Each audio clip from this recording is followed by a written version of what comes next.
Welcome to TV 9 news. Mancherial జిల్లా భీమిని మండలం విగ్రహం గ్రామ పంచాయతీ సర్పంచ్ సత్యనారాయణ గెలుపొందిన సందర్భంగా మాట్లాడుతూ నన్ను గెలిపించిన ప్రజలందరికీ నా మీద నమ్మకం కొద్దీ గెలిపించినందుకు నా ప్రజలందరికీ ధన్యవాదాలు. గ్రామ పంచాయతీని ఆదర్శ గ్రామ పంచాయతీగా తీర్చిదిద్దుతానని అన్నారు. భీమిని మండలం విగ్రహం గ్రామ పంచాయతీ సర్పంచ్గా ఎన్నికైన నా పేరు పొయ్యాడ సత్యనారాయణ. ప్రజలకు, నా కష్టపడ్డ కార్యకర్తలకు, నాయకులకు అందరికీ ధన్యవాదాలు. మీరు 20 సంవత్సరాల నుంచి ఉన్నాను. ఏ పార్టీలో ఉన్నారు? ఇప్పటి వరకు కాంగ్రెస్ పార్టీలో ఉన్నాను. ఏ పార్టీకి వెళ్ళలేదు. ప్రజలకు ఏం చెప్తున్నారు? మీరు గెలిపించారు కదా, ప్రజలకు ఎలా?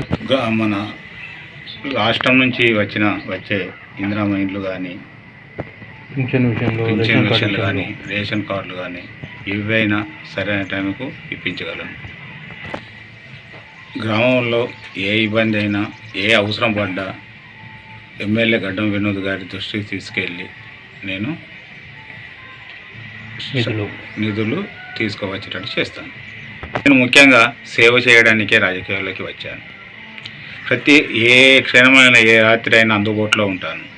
ఏ అవసరం ఉన్నా నేను సేవ చేయడానికి. మీరు లాక్డౌన్ టైం అంతకుముందు రాజకీయంలోకి రాకముందే నేను స్కూల్లో కొన్ని బెంచీలు కానీ, కొన్ని అత్యవసర అవసరాలైనా, ఏ ఊళ్ళో ఏదైనా అవసరం ఉన్నా కూడా సాయం చేశాను.